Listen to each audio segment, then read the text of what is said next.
Yudi barangkali duluan. Beliau adalah Wadik Bidang Akademik dan Kemahasiswaan. Monggo Pak Yudi. Terima kasih pada Bapak Ibu sekalian yang saya hormati. Assalamualaikum warahmatullahi wabarakatuh. Terima kasih kesempatannya pada siang hari ini kami diterima dengan sangat baik di sini. Dan dari tadi kami sudah mendapatkan banyak informasi, bahkan bukan cuma sekedar informasi, tapi pengetahuan yang luar biasa. Bahkan kalau dibandingkan dengan yang kami miliki, tidak ada berapa persennya begitu. Artinya bahwa kehadiran kami di sini memang bukan ingin mencoba membandingkan, tapi berguru untuk mendapatkan pengetahuan apa sih sebetulnya atau bagaimana sih sebetulnya ketika mengelola sebuah perguruan tinggi yang saat ini sudah mulai berubah luar biasa itu dibandingkan dengan zaman kami dulu pada saat masih kuliah mulai dari S1. Sangat berbeda sekali dengan zaman sekarang, apalagi ditunjang dengan teknologi yang sekarang ini sudah menjadi bagian yang tidak terpisahkan dari kehidupan kita. Mungkin hal yang paling banyak kita hadapi saat ini adalah berkaitan dengan MBKM, di mana tadi memang sudah banyak kita dapatkan informasinya tentang itu. Yang kedua juga berkaitan dengan apa yang disampaikan terakhir oleh Pak Putu ya, terutama memang kami kesulitan di dalam bagaimana mendorong mahasiswa kita untuk berprestasi dan memiliki kemampuan untuk dalam hal bagaimana mereka bisa meningkatkan kemampuan baik di bidang akademik maupun di bidang kemahasiswaan itu tadi, misalnya talenta-talenta yang harus dibangun tadi. Salah satu contoh misalnya PKM tadi, kalau Pak Putu menggambarkan jadi PKM di UNER, Visip UNER terutama luar biasa yang didapatkan oleh mahasiswa. Tapi ketika membandingkan dengan tempat kami itu tidak ada apa-apanya gitu. Bahkan ketika kami mencoba untuk menumbuhkan motivasi itu, kami kesulitan. Nggak tahu, mungkin memang SDM-nya yang sangat berbeda antara perguruan tinggi negeri dengan swasta, mungkin berbeda di situ. Tapi itulah mungkin memang bagian dari semacam bahan baku yang berbeda itu ya, sehingga mengubah sesuatu yang terbiasa tidak dilakukan jadi harus dilakukan itu akan butuh waktu dan butuh persiapan yang luar biasa. Jadi mungkin memang seperti misalnya ketika mahasiswa itu aktif di kepengurusan ormawa misalnya, di bidang akademik mereka menjadi lemah. Artinya mencoba untuk beralasan bahwa saya ada kegiatan ini, saya ada kegiatan itu dan seterusnya, sehingga di akademik menjadi semacam nomor kesekian. Nah ini yang juga menjadi kendala bagi kami di Visip WK. Mungkin tidak hanya di Visip WK yang mungkin menjadi bagian semacam gambaran umum di beberapa fakultas di luar Visip juga seperti itu. Akhirnya kembali lagi kepada perlu ada sinergi antara fakultas dengan universitas itu yang harus dibangun. Pertama tadi misalnya banyak sekali yang disampaikan oleh Pak Hakim tentang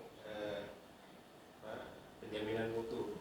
Di tempat kami mungkin hanya sampai kepada UPM ya, unit penjaminan mutu di fakultas, tapi tidak ada di masing-masing prodi seperti Gus tadi tidak nampak. Tidak ada, bukan tidak nampak. Jadi pekerjaan prodi itu memang luar biasa. Di prodi hanya ada kaprodi dan sekprodi, sehingga untuk melakukan banyak hal apa yang disebut dengan UPM itu atau penjaminan dan mutu. Ya, bisa diibaratkan kerja rodi gitu Pak, sehingga itu yang ada gambaran di tempat kami seperti itu. Dan nggak tahu mungkin memang itulah bagian dari perbedaan-perbedaan yang ternyata antara visit UIK dengan UNER gitu. Sehingga kesimpulannya bahwa kami mencoba untuk mencari apa yang kami dapat informasi dan pengetahuan yang luar biasa tadi, dan mudah-mudahan bisa dijadikan sebagai motivasi dan praktek terhadap mahasiswa kita di sana nantinya. Saya pikir itu Pak. Terima kasih. Assalamualaikum warahmatullahi wabarakatuh. Kami lanjutkan dulu ya Pak. Monggo Bapak. Ini dari penjaminan mutu. Terima kasih Pak Darsono. Saya Fahri ya. Kebetulan saya juga pernah kuliah di sini. Saya lulus di sini tahun 98. Kemudian ya bergabung di UIK itu sejak tahun 2003 sebagai dosen Bapak Ibu. Kebetulan saya juga maksudnya dosen saya Bu Putri gitu ya. Kemudian almarhum Bu siapa itu sana. Terima kasih. Saya kebetulan di UIK di divisi ini sebagai ketua unit penjaminan mutu di tingkat fakultas. Kemudian juga merangkap seperti masnya ini bidang 2, bidang kerjasama juga. Kemudian jadi memang pekerjaannya menumpuk-numpuk. Kemudian yang bisa saya nanti kita bisa tanya lebih lanjut bahwa di kami divisi itu ada 5 prodi. Prodi yang pertama adalah S1 Ilmu Politik, alhamdulillah akreditasinya A. Kemudian Sosiologi masih B, kemudian Kesejahteraan Sosial masih B, Ilmu Perpustakaan juga B. Kita juga pernah mengajukan yang sesuai nomenklatur Pak Hendro, tapi akhirnya itu tidak di ACC. Jadi nama kita tetap Ilmu Perpustakaan tapi bukan Perpustakaan dan Sains Informasi. Jadi ya lucu juga, kami juga heran. Kemudian yang S2-nya Magister Ilmu Politik juga masih B.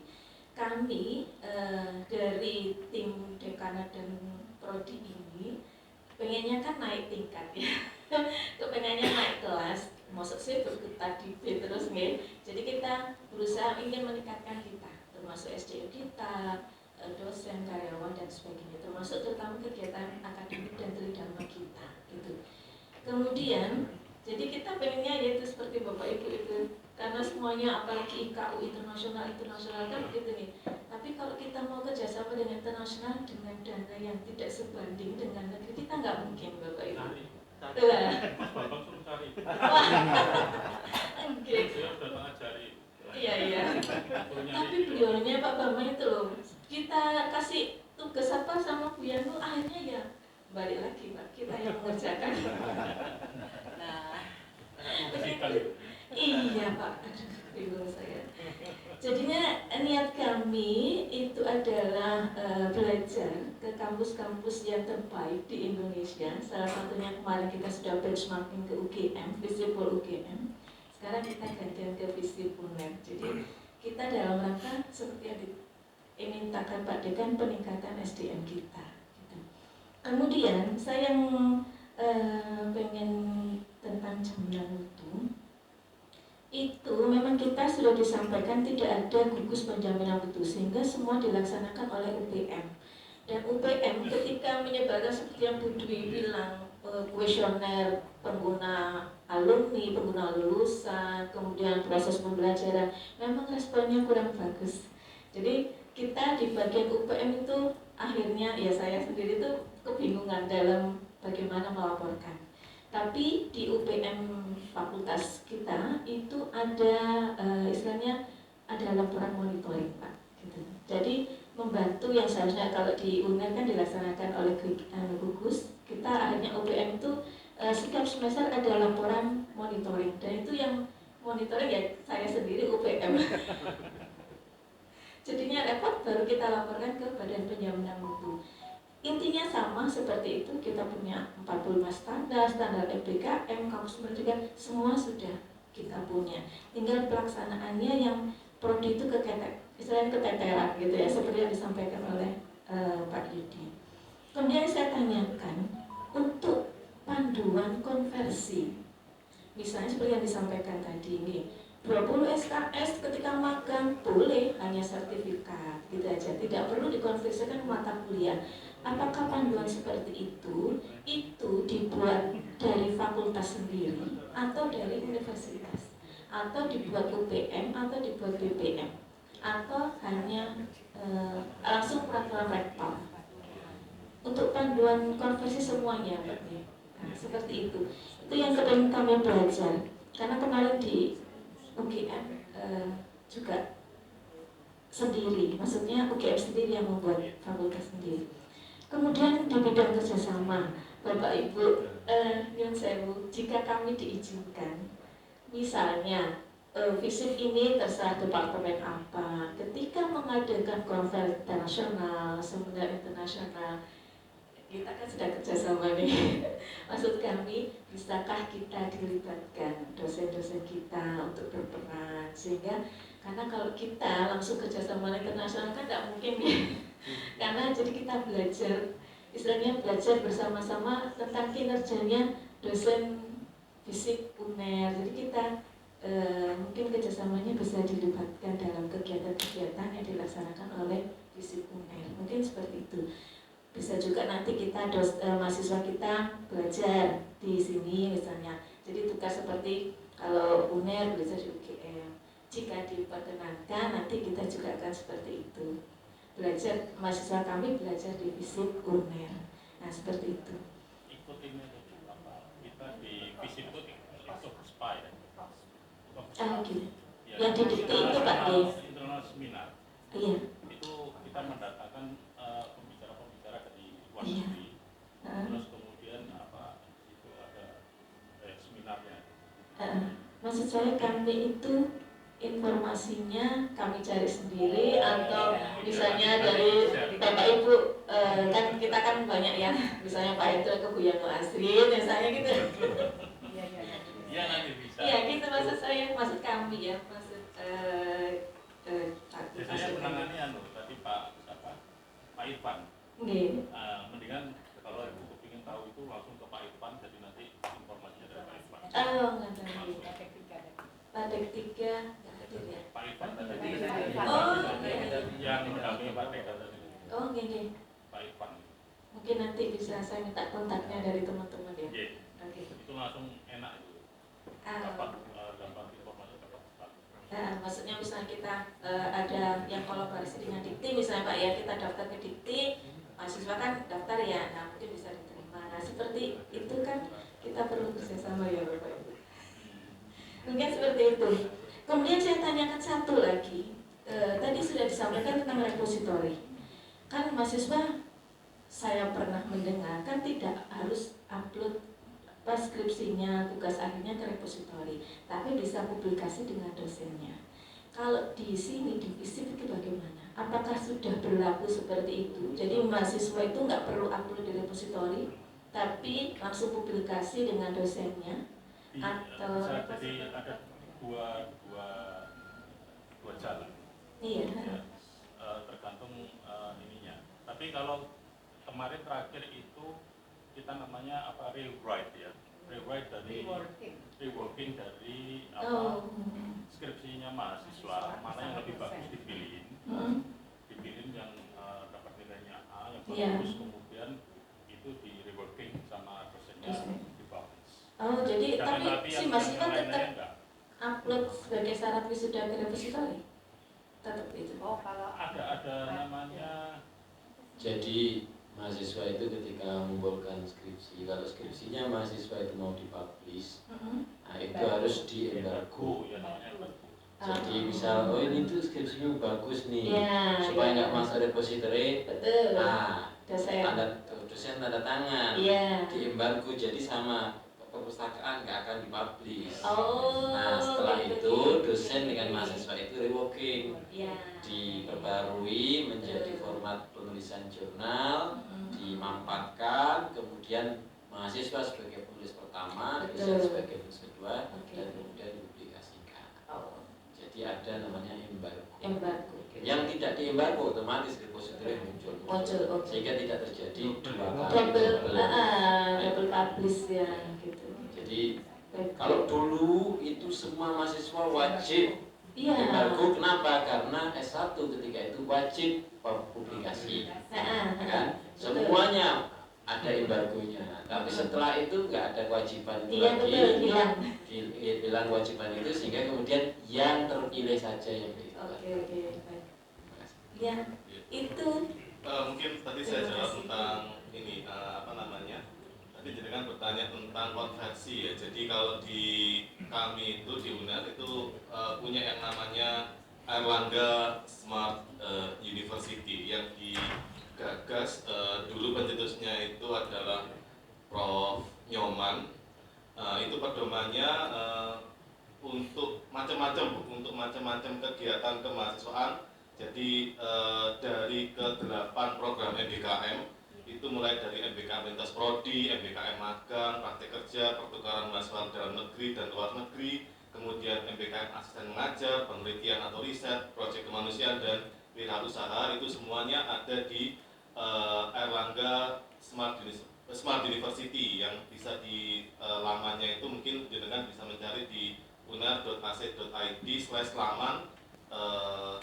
/s/smart. Nah, kemudian dari pedoman tersebut itu sebenarnya kami memiliki dulu itu punya bukunya.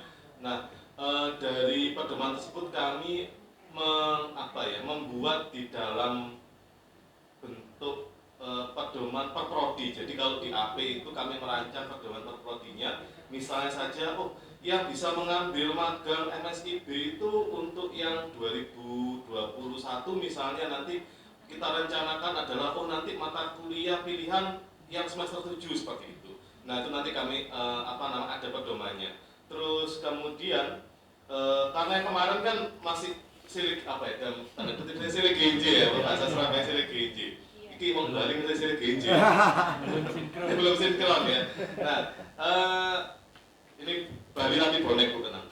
Jadi silik genje tersebut itu kami kemarin masih banyak toleransi sehingga seperti kemarin itu ya konversinya kita masih masih mengakomodasi lah beberapa pilihan, tapi nanti untuk yang tahun ini kita betul-betul strict mata kuliah yang bisa dikonversi itu mata kuliah pilihan ya yang ada di semester 7 seperti itu. Jadi kalau mata kuliah wajib mungkin tidak bisa dikonversikan. Nah, mungkin Bapak Ibu juga bertanya, tapi kok bisa anak-anak PKM itu tim, tapi kok bisa bebas skripsi? Nah, berarti kan sama. Nah, jadi gini Bapak Ibu, itu juga sama kita konversikan. Jadi yang misalnya saya memiliki 3 bimbingan itu nanti juga diuji di sidang, tapi per orang, bukan per kelompok. Di sidang pada tim konversi 4.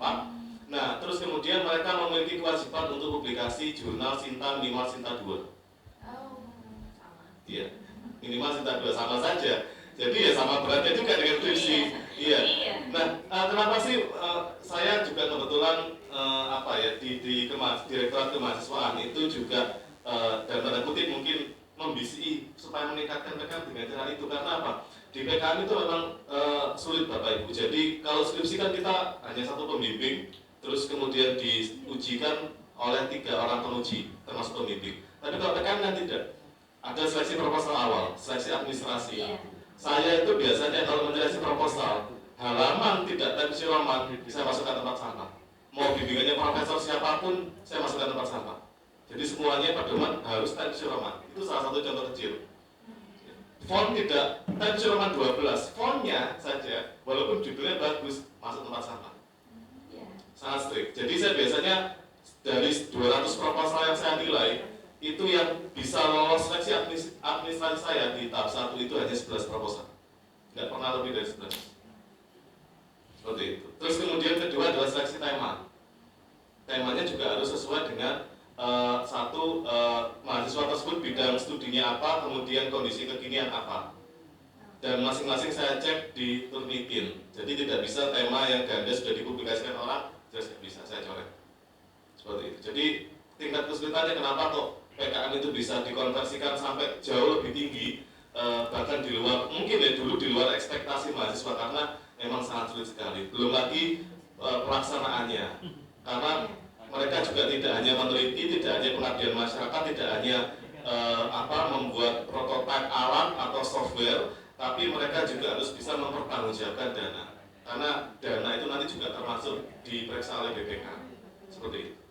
Jadi memang kalau di departemen wajib, apalagi kalau di Pak Mutakin di Prodi HI itu juga harus publikasi, tidak boleh tidak, harus publikasi. Dan mereka harus betul-betul real. Kalau misalnya Scopus ya Scopus, kalau misalnya jurnalnya tadi Sinta 1, Sinta 2 juga sama.